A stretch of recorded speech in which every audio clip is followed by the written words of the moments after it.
وہ آتے نہیں، جن کو نہیں پڑھنا چاہیے وہ مسلمان چھوڑتے نہیں. اور عزیز نے مثلاً جب امام کے پاس گیا، اس نے پوچھا کہ مولا یہ بتائیے شیطان ہم کو بہکاتا کیوں ہے اور ان کو بہکاتا کیوں نہیں؟ ہم کو کیوں بہکاتا ہے؟ ان کو بھی تو بہکائے. نہیں ان کو نہیں بہکائے گا، تمہیں کو بہکائے گا. کیوں بولا؟ اس لیے کہ وہ جانتا ہے وہاں بنیاد نہیں ہے، اور یہاں جانتا ہے کہ بنیاد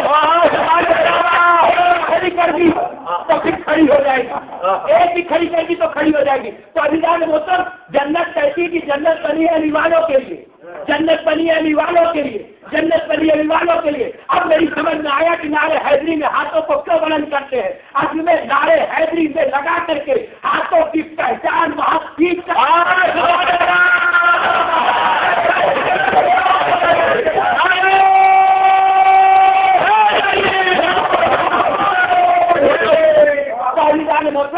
تعلمون ما شاء الناس ان الله قد نصره لكم وليا واماما مقترضا فاعطوا للمهاجرين والانصار على الصابرين باحسان على البادي والحاضر على الادمي والعربي والبر والمملوك والصغير والكبير ولا الابيض والاسود وعلى كل موحدين.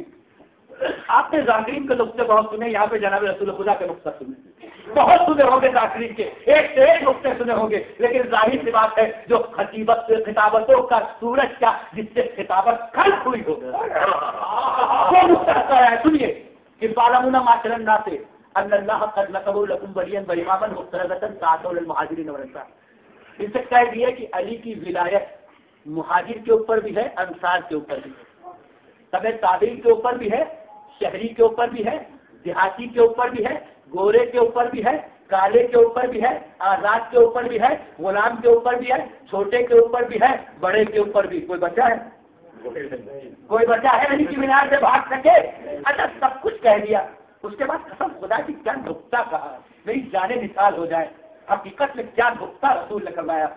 فاعلمون ما شاء الناس ان الله قد نصره لكم وليا واماما مقترضا فاعطوا للمهاجرين والانصار على الصابرين باحسان على البادي والحاضر على الادمي والعربي والبر والمملوك والصغير والكبير وعلى الابيض والاسود وعلى كل موحدين. ان سب سے ولایت ہی واجب تو ہے، لیکن مانے گا کون؟ مانے گا وہ تو توحید کا پرستار ہوگا. جو توحید کا پرستار ہوگا تو فیصلہ تو رسول نے اسی دن کر دیا کہ دیکھو اگر کلمہ پڑھو کوئی مانے نہیں رکھتا، رسالت کی گواہی دو کوئی نہیں رکھتا، اللہ کی توحید کوئی مانے نہیں رکھتی. جب تک ولایت علی کو نہ مانو گے نہ رسول کو مانو گے نہ اللہ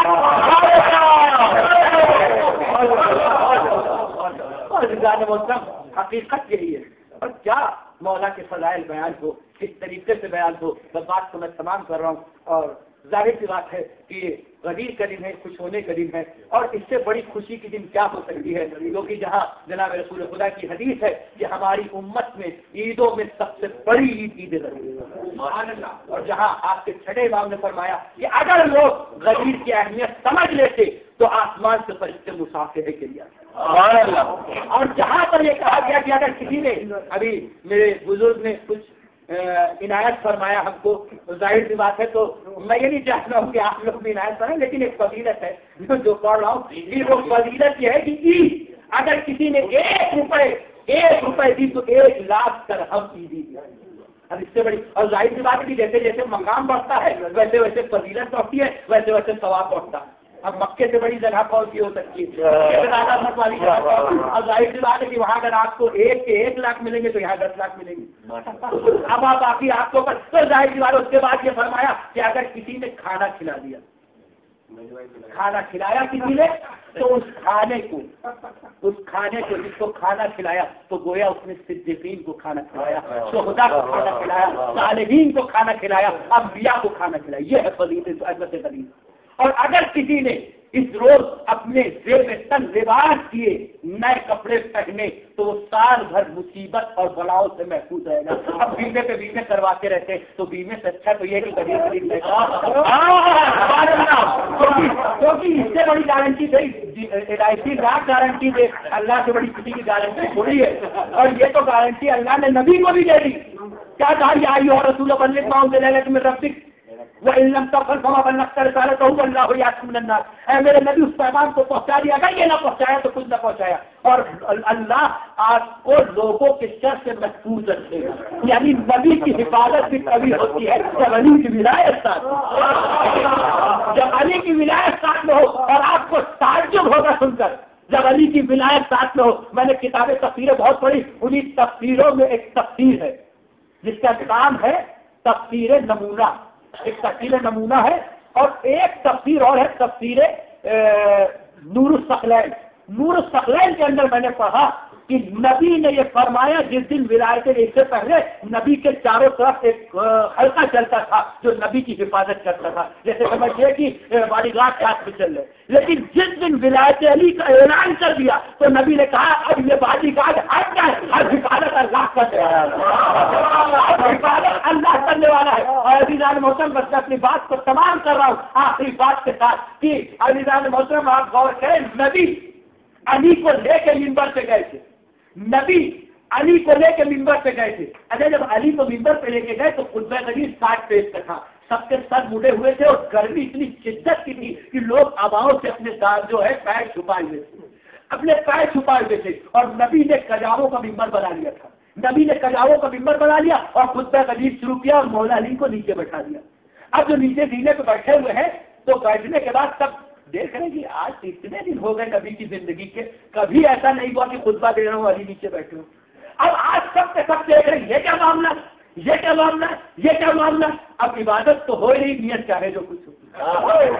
علی کا چہرہ دیکھنا عبادت ہے. اب عبادت تو ہی نہیں، نیت میں چاہے جو کچھ ہو. اگر جب خطبہ دے چکے تو نبی کو دونوں ہاتھوں پہ بلند کیا علی کو، اور علی کو ہاتھوں پہ بلند کر کے کہا ان کو مولا فہد علی مولا. میں بچپن میں سوچتا تھا آخر ماجرا کیا ضرورت تھی نبی کو علی کو منبر پہ لے جانے کی. علی 87 قدمات ایسے ہیں جہاں مولا علی لڑے اور تقریباً نبی کی زندگی کی ساری جنگیں ہو چکی تھی. خیبر ہو چکی تھی، بدر ہو چکی تھی، حنین ہو چکی تھی، احد ہو چکی تھی، ہر جنگ ہو چکی تھی. تو آج ظاہر سی بات نہیں جب سب جنگیں ہو چکی تو علی کو تو سب پہچانتے تھے. یہ بھی کہہ سکتے تھے جب من کن تو مولا فہد علی مولا، لیکن نہیں، دونوں ہاتھوں میں لیے اور لے کے کہا من کن تو مولا فہد علی مولا. کیا ضرورت تھی؟ میں نے علم الحروف اور علم العادات کی کتاب پڑھی تب میری سمجھ میں آیا نبی کے عدد ہے 92 اور علی کے عدد ہے 110. نبی کے عدد ہے 92. پوری تقریر کے آپ نے میرے داد دی نہیں دی، مجھے کوئی تکلیف نہیں، کوئی دقت نہیں، کوئی پریشانی نہیں. لیکن قسم خدا کی اتنی محنتوں کا یہ نقطہ ہے کہ اس کی جو ہے داد میں کہتے لوں گا اور مکے میں ہوں گا. اور مولا علی کی ولایت کا اعلان ہے کہ علی کے عدد ہے 110 اور محمد کے عدد ہے 92. ان دونوں عددوں کو اگر آپ جوڑ دیں تو یہ بنتے ہیں 202 عدد. 202 عدد کس کے ہے؟ رب کے عدد. رب کے عدد، رے کے 200 بے کے 2، یہ ہے رب کے عدد. یعنی نبی جانتے تھے میں اور علی ملے تو رب بنتا ہے، علی ملے تو رب بنتا ہے، نبوت اور امامت ملے تو رب بنتا ہے، دو جز ملے تو رب بنتا ہے، دو کل ملے تو رب بنتا ہے، دو نور ملے تو رب بنتا ہے. اسی لیے نبی علی کو منبر پہ لے کے گئے کہ جب نبوت اور امامت کے چاند سورج مل جائیں گے تو رب بن جائے گا. اب کوئی ولایت علی کا انکار کرے یا قدیر کا انکار کرے، نہ وہ ولایت علی کا انکار ہے نہ قدیر کا انکار ہے، اصل میں وہ رب کا انکار ہے. اور رب کا انکار کرنے والے کا کوئی ہوتا ہے. بچی کے ساتھ میں دعا گو ہوں. اس سرزمین پہ یقیناً دعائیں قبول ہوتی ہے اور اس سے اچھا موقع ہماری خدمت میں کہا ہے. بارے راہ تیرے لاکھ شکر گزار ہے کہ تو نے اس نعمت سے ہم کو نوازا. بارے راہ تو نے خالی کعبے کی سرزمین پہ ہم کو نہیں بنایا بلکہ ہمارے دلوں میں ولایت علی کو بھی رکھا. بارے راہ سے جو واسطہ ہے محمد والے محمد کا، واسطہ ہے امام زمانے سے جو پردے گئے تھے بیٹھا ہے. بارے رات رحیم بھی تو کریم بھی جہاں کئی وشیاں حیدر قرار ان کی جان مال عزت آبرو کی حفاظت پر.